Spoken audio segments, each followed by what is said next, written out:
Hello, I think we're live. As usual, it's slowly loading. It's getting there. So if I'm here, hello. Um, okay, yeah, we're here. We're live. Okay, so thanks for joining me tonight. We're going to talk about, as you guys voted, mindset and veganism. And there's a lot of different ways this can kind of go. So, I've kind of picked an area and we're going to focus on that for tonight. And if you guys have questions, feel free to ask them. If there's more you want to know or you want to continue kind of the mindset theme, I'm happy to do that and we can do another live on that topic. So for those of you maybe that are new to the group and haven't met me yet, I'm Morgan. I'm a vegan life and wellness coach, and I work with women one-on-one to go vegan without giving up the life they love. And this is something that I'm passionate about, and I really believe it's not meant to be hard, and you can do it, right? So let's talk a bit about the mindset behind everything, right?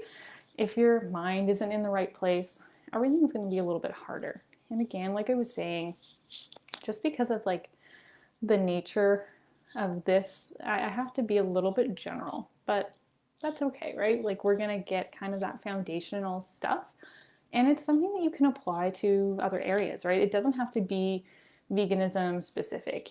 It can be applied to any, part of your life that isn't quite right or your mind's kind of off.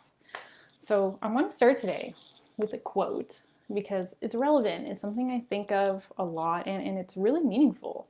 So that's, whether you think you can or you can't, you're right. And that's by Henry Ford. And everybody knows Ford, right? The car dealer. And so what I mean by that, and why I want to kind of start this mindset talk around that, is that if you believe that veganism is hard, or it's not practical, or it's expensive, that it's not for you, that it's temporary, like if you have all these thoughts and these beliefs, then you're right. Because when you believe something, you act in accordance with that. So if you think that it's going to be too pricey and too expensive, maybe you just don't try, right? Like maybe you don't explore that. You've just accepted that as a fact. So there's various ways where this kind of can come into play. And on the other side, right, if you decide that veganism is easy and it's practical and it's the best diet for you, or, not just you, right, like for the planet and the animals, then, oh, sorry, I pushed a button. Then if you have those beliefs, you'll act accordingly. So that was just something I wanted to kind of put that baseline out there, right? What you believe really impacts your actions. So if you think you can do it, you can. If you think you can't, you won't. And it's just how we are built and how we make decisions. And this can be applied, like I said, to anywhere in life, right? Like, for example, sports. If you're like, oh, I can't win that race, I'm not going to do it, I can't, I'm no good. Are you going to really practice? Are you really going to put in all your effort and go there? It's easier to just kind of accept that and admit defeat. But if you're like, I can do this, I know I can, I have the motivation, I have the energy, I'm going to show everybody, I'm going to show myself, right? Like that's a different mindset and a different set of motivations. So like I said, this general stuff, but it's just a good baseline for what we're going to get into. So again, whether you think you can or you can't, you're right. You just have to make that decision for yourself. And part of that, and at least our beliefs and what we're taught to think, has to do with kind of our stories. And, stories come from different places. And that can be, in terms of veganism, a lot of what we hear about veganism is from the media or friends and family. And a lot of it's really regurgitated. Sorry, I'm going to adjust this. And I know for me, when I thought of vegans before I went vegan, they were hippies, they loved animals so much, too much, that they were obsessive, and they were just overly sensitive, right? Like they couldn't handle the circle of life. And like there was just so many things that I believed that weren't really my beliefs, right? It was something that I had heard and accepted as true. And that's the case with a lot of people. And most people don't know any other vegans. And so when a vegan presents themselves for the first time ever, there's a little bit of conflict, right? Like they're told how to react and how to be. So Another thing that even for people that are new to veganism, something that's really common, and I see it a lot with my clients, is people don't want to be that vegan. And by that vegan, I mean that stereotypical what people imagine a vegan to be. There's a fear of being perceived as that vegan or becoming that vegan. And you don't have to be that vegan. That's not the point of it. But I just want to talk a bit about that, right? Like, where does that come from? Well, what is that, right? Like, there's this belief that being passionate and loud and standing up for animal rights, for example, is something to be frowned upon and embarrassing. And that's like, if you look at other areas, other movements, what is that? You would not see that in terms of environmentalism or people speaking up against like the Yulin Dog Festival. Nobody'd be like, be quiet, you're dumb, like that's what they eat. So this is, again, like just kind of part of the conditioning and the stories. And part of that, even for me, right, when I was vegan for a long time, there was this fear of being that vegan. And that kind of puts us in this weird place of not feeling like we can tell people we're vegan because like that's the joke, right? So I would go out to eat and I would pick apart the menu and be like, oh, is there any dairy in here? Does this have cheese? Does this have butter? Like, I wouldn't get to the point. I wouldn't say that it was vegan. And sometimes my daughter would. And I would just like shrink in embarrassment. And it's like, well, what is that? Why would I be embarrassed about this choice that I've made that's good for me and good for the planet and the animals, right? Like, what is that? And that's like a mindset issue. And this is something that newcomers have as they come into it. There's this fear of being labeled or being that stereotype, and we kind of do all that we can to avoid it. And that holds us back. Like I said, you don't need to be that vegan, right? Like, you don't need to go to protests or bear witness at slaughterhouses and do all those things. Like, that's not necessary. But there's just this fear of avoiding going there that kind of prevents people, right? Like, we don't want to go too far. We don't want to be too vocal. We don't want to be different. We care what everybody's thinking. We don't want to be out of place, right? Like, there's just all these feelings that kind of veganism can bring up. And this is because we're told that veganism is embarrassing or shameful or overkill, right? Like, it's just too much.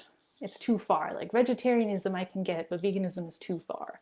Or that it's inconvenient. And all the other things, right? That it's a quick fix diet, that it's expensive, right? There's all these different things that we're told. It's not like, one that always kind of gets me is when we talk about sustainability and they talk about like quinoa and like the workers and scenarios that are happening in the world. Like, there's all these different parts to it, but there's like a blanket kind of response and that comes from people that's like, veganism isn't the answer and you should be embarrassed and you shouldn't do this. So that's a big part of kind of getting your mindset right, is realizing that that's all it's crap, right? Like, it's just something that not even the people that are saying it necessarily believe. It's what they've been taught to believe and what like society has kind of kept up this narrative. I know for me, when I think about my cousin, as when we were kids, she would refuse at the dinner table to eat meat. And I remember looking at her like, why are you being such a sissy, right? Like, it's good, like, just eat it. And it was really distressing to her. Like, she did not want to eat meat, and I didn't get it. And I remember as an adult, catching up with my aunt, asking about my cousin, and her mentioning that she went vegetarian. And the first thing I asked was, oh, is she getting enough protein? Like, why would I ask that question? Like, thinking back now, it's such a weird response, but that was my automatic response, right? Like, why do we care about that? Why is that what we're told to ask, right? Like, these are these stories and these beliefs, and it was like, oh, I'm now concerned for my cousin's health. When I knew nothing about health, like, I wasn't healthy. Again, it comes down to these stories and these beliefs, and they aren't really ours and they aren't really true. And I think it's important to kind of look at what they are, because everybody holds different beliefs. And even, like I said, if you've been vegan for a while, you might be holding on to them. And that was a big realization for me, that realizing I was holding on to them. Like, there's all these cute vegan t-shirts, and some of them are, like, more aggressive and in your face, but some of them are, like, cute, right? Like the little friends couch. and they have all the little animals and it says friends not food, right? Like there's cute ones that aren't very outspoken. And I remember just saying to a friend, oh, like that's too much, right? Like I'm not comfortable wearing that. Like it's too far. It's a t-shirt, right? Like I'm not telling anybody anything. You get all sorts of like crazy t-shirts. Like when there was that big fad of the FBI t-shirts, you remember, like female body inspector. So if men could go around like wearing that stuff, I should be able to wear like cute little animals, and that's just kind of promoting a happy message. But again, it came back down to this like belief of not wanting to be like that vegan or that person, or to be perceived as that person, even if I wasn't that person, even though there's nothing wrong with being that person, right? Like it's such a complicated thing, and it doesn't need to be like that. So, you know, I think a part of this is also like, why are we told this? Like, why is that like the common narrative? And for a lot of people, it's a lot easier to just kind of regurgitate and say those things and kind of dismiss veganism than to consider it, because then you kind of got to look in the mirror and make that decision. You know, either the vegan is right, and then that makes you look at what you're doing and maybe that your choice isn't the best choice, or you know, that maybe the food system has to change, maybe the way that we do things have to change. And that's scary. Change is scary, right? Like it's a fearful thing, and people will avoid that, and they'll do anything they can to stay in that kind of cognitive dissonance, right? Like they just do not want to consider it as a possibility. So it's much easier to go, well, where are you going to get your protein, or how are you going to be, or aren't you going to mistake, or I could never give up cheese, right? Like all those kind of pre-programmed answers. And it's hard, right? It can be alienating for us just trying to learn and navigate that. And sometimes it's easier to just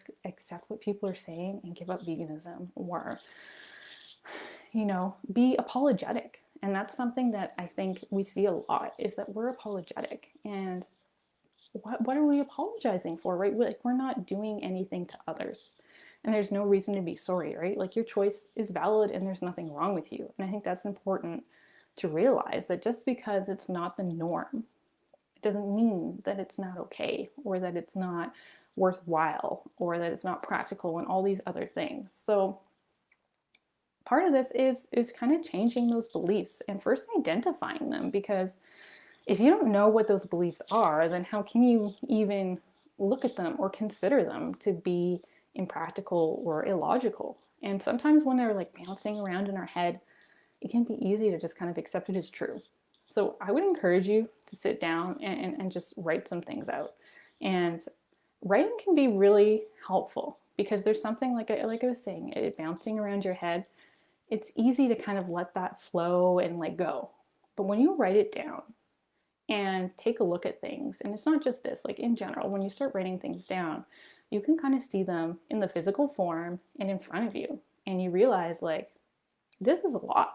And maybe you thought you had this one little tiny belief, but now you have a page full of them, and you're going, oh, this is what's holding me back, or these are these stories and these beliefs that aren't mine, and I don't even know where I got them from.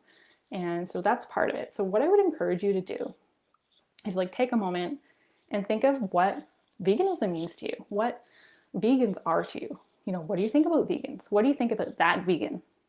You know, for example, what are you scared of, right? Like, I think for a lot of people, there's a fear of change, and there's a fear, a lot of it's very fear-based. And it's good to kind of put them down, because when you look at them, they can be really silly, right? Like, I'm afraid I'm going to be hungry all the time, right? Like that's not, you're eating, right? Like you've got to eat. Veganism isn't about like dieting or restriction or feeling hungry. And if it is for you, you're not doing it right.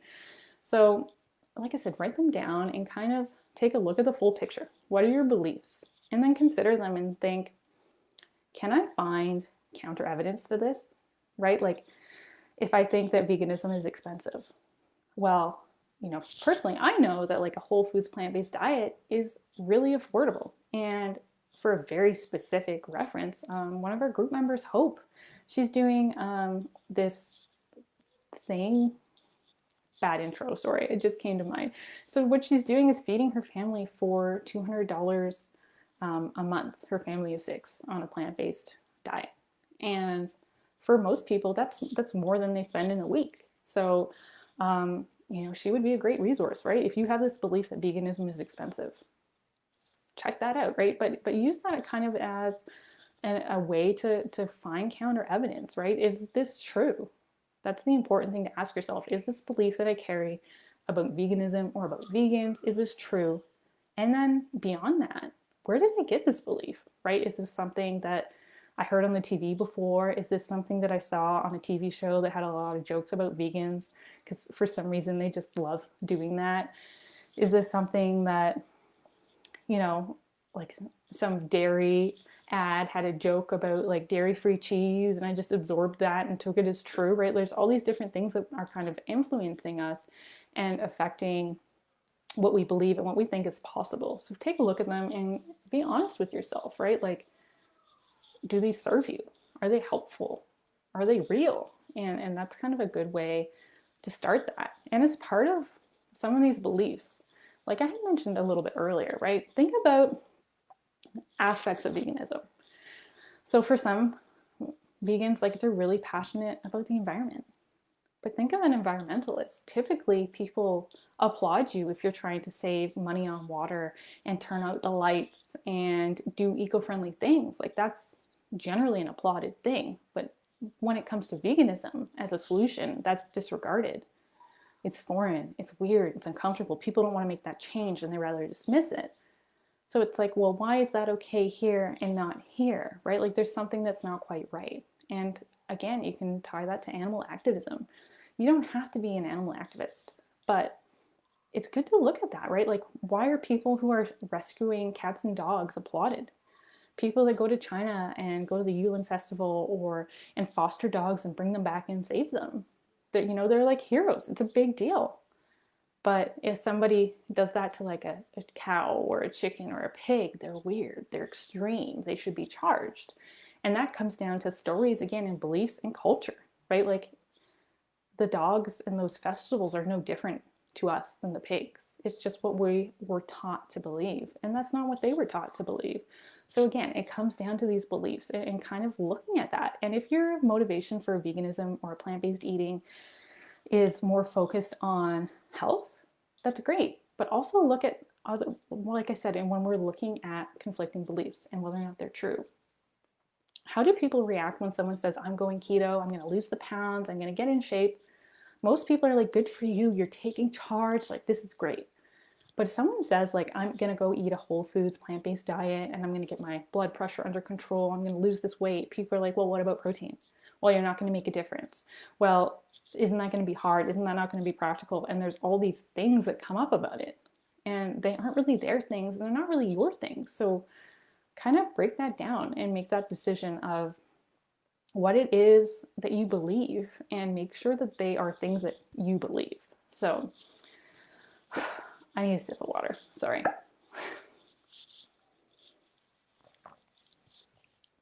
Okay. And then the other thing is acknowledging that there's a resistance kind of within you, right? I'm not telling you to disregard everyone's opinions because that's hard, right? There's people in your life, but kind of be aware of how much of your actions are based on what other people think or how they might perceive you versus what you think and how you perceive yourself. And that's really easy with veganism, right? It's really common. People talk about, say you're going to grandma's house and she makes cookies and you love her cookies and it means so much.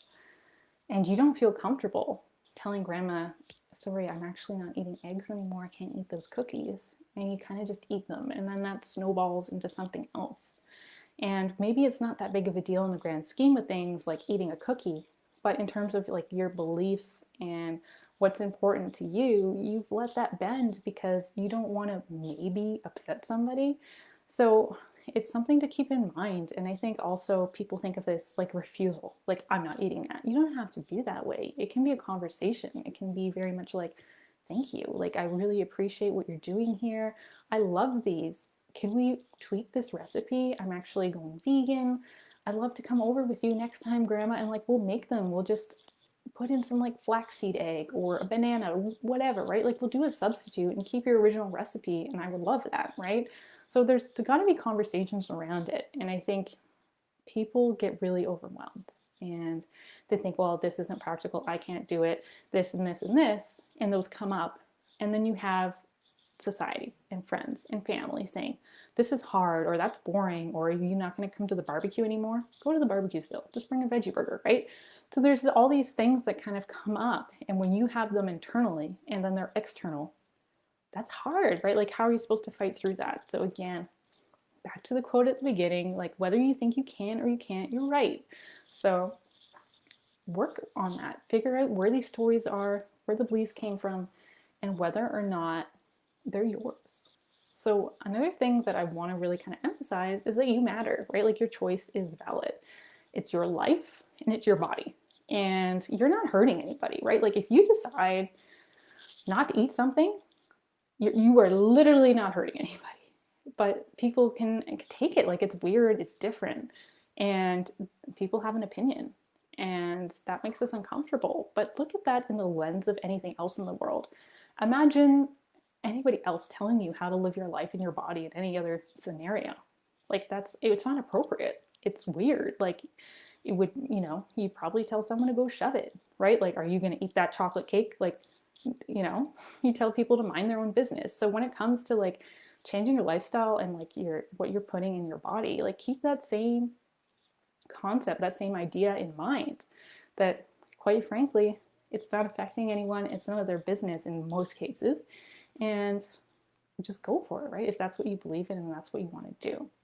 And I think another thing that's important to remember and like mention is that for a lot of us, we have families, right? Whether that's we have a boyfriend or a spouse or kids, or we're living with our parents, right? Like whatever that is. And that's another like belief that kind of comes in, is that it's hard and you can't do it and it's not practical and you have to make separate meals.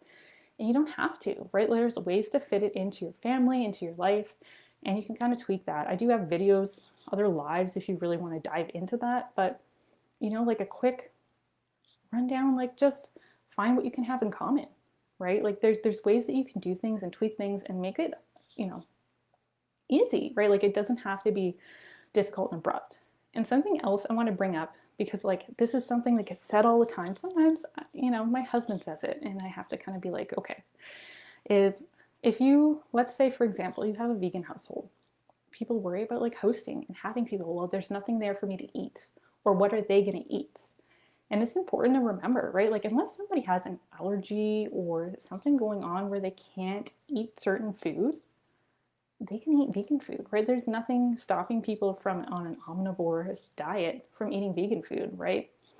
One way I like to put it, like not necessarily to the person, but just as a concept, right? Like what is their moral or ethical or health reason for objecting, right? Like that they can't eat kale salad, or they can't eat tofu or tempeh or whatever, right? Like what is that? There isn't any. There's kind of just those beliefs and those stories of like that food's bad and I don't want to eat that and it's no good. So it's something to keep in mind that like your choice is valid, right? Because people like to try and flip that. Well, oh, if you're gonna serve me vegan food, then how about I just give you meat? It's different, right? There is your beliefs and like your ethics, and people wouldn't do that to someone that's like on a keto diet, right? Like if you said I'm going keto and I can't have my carbs and I'm doing this and that, people accommodate you. If you can't have gluten, people accommodate you. If you have an allergy or religious beliefs, people accommodate you, and they're willing to do that. So it's no different than veganism, other than kind of what we're told and what people believe. So it's kind of working through and like getting there. So a big part of this, like I said, is identifying what those beliefs are that you're holding, where they came from, and if they're yours. But another thing that is really helpful is finding that counter evidence. And maybe you don't know, right? Like maybe you're like, I'm so new to this, I don't know any of this information.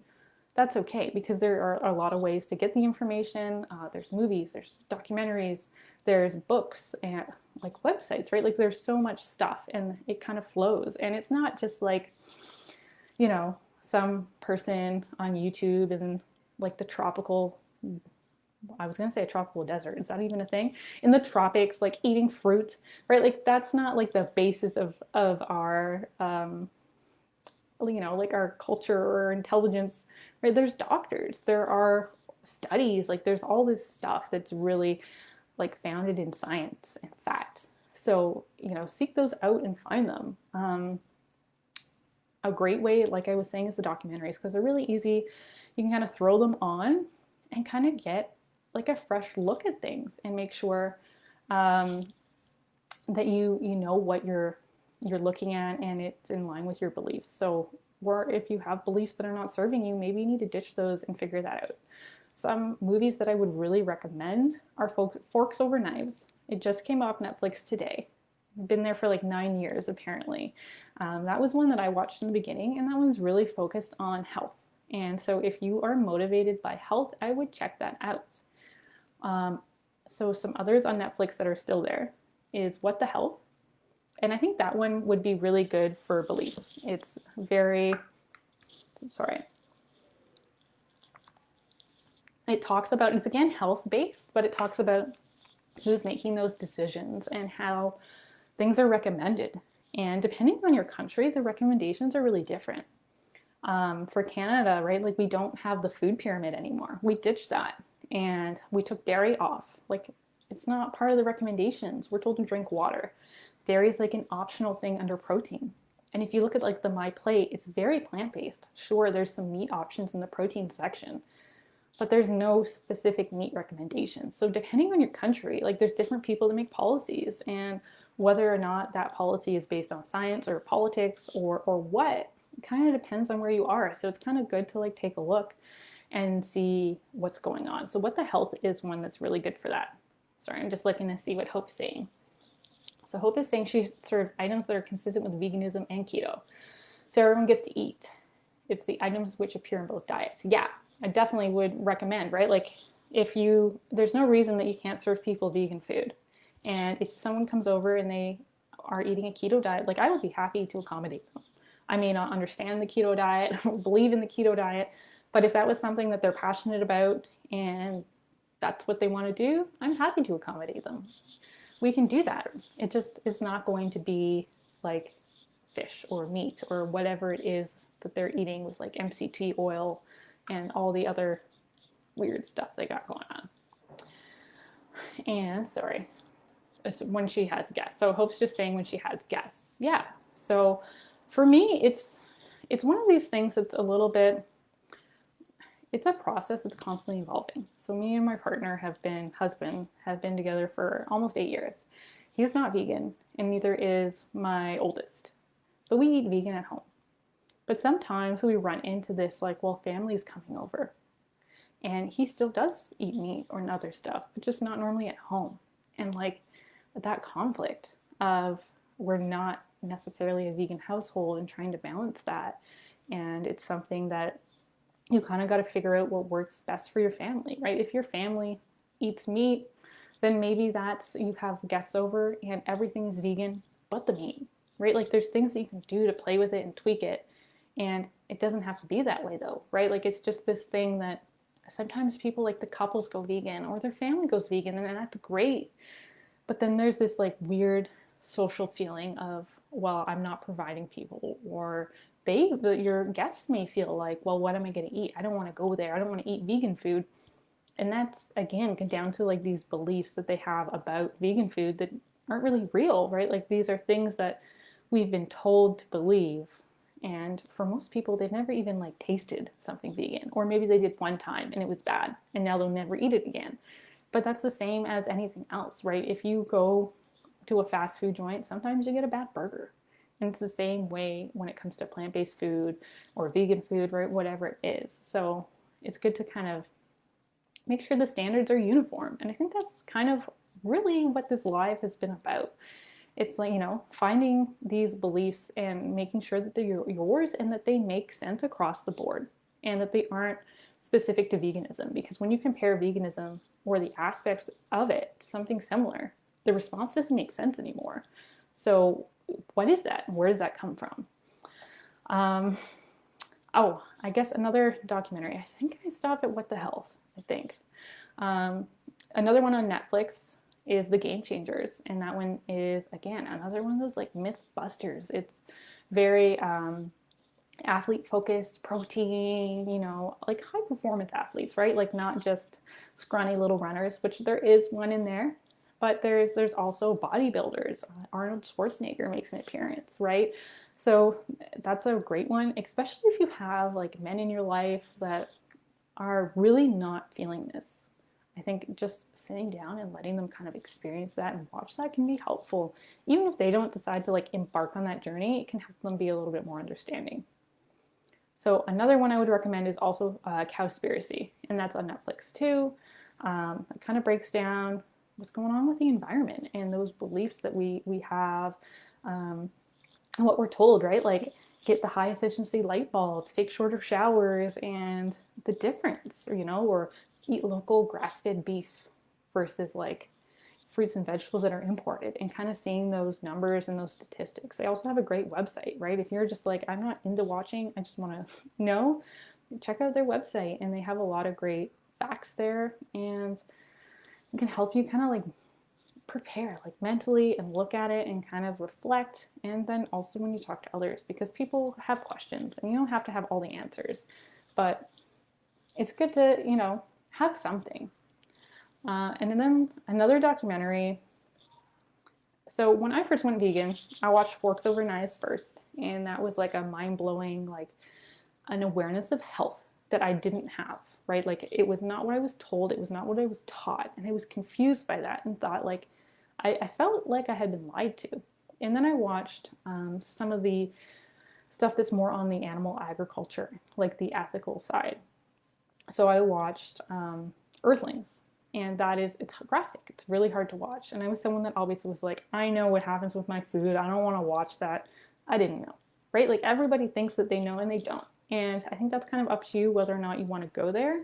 But it's really eye-opening. There's different ones. There's Earthlings, there's Dominions, there's Lucent, I think. There's a few, right? They're for free. They're on YouTube. And it's something that it's worth looking at, right? If you can handle that, take a look, get some awareness, get some reality. It's not a nice reality, but it's good to know and kind of keep in your mind. And I think another thing we were talking about, kind of breaking down those stories, is even if you're here and you're focused on health and you're focused on maybe weight loss, and like those are great reasons, but it doesn't hurt to have other reasons, right? Like back up those reasons, kind of like make it really solid for you, because it can be kind of easy to waver and go, especially if you're carrying these beliefs, right? Like the beliefs that we've been talking about, if you're carrying those and your family's carrying those, and your reason and your why isn't that strong and your understanding isn't that strong, it's really easy to kind of let it go, because it's doing what you know, and like your regular habits is easier. And maybe that doesn't serve you in the long term. Maybe you'll keep coming back to veganism. Maybe you'll keep coming back to veganism and you'll keep considering it, which is okay, right? Like you don't have to get it right the first time, but do all that you can to kind of get rid of that old garbage, bring in the new stuff, and have like a reason after reason after reason after reason that you're doing it, because that's going to be the thing that's like, no, this is a no-brainer, right? Like this is what I'm going to do. These are all my reasons.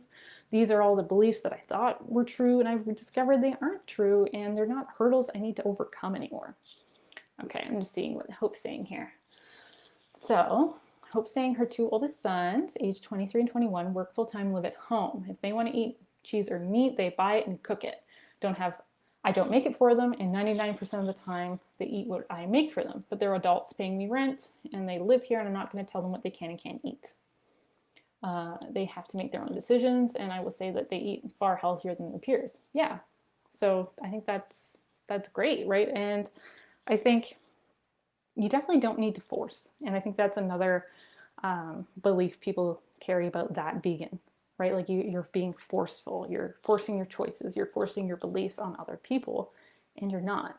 And if people are coming over and you're a plant-based household, it's not forcing your beliefs, right? Like they're eating one meal that's just vegetables or just plant-based, right? And it can even be like those alternatives, but people perceive that as like forceful.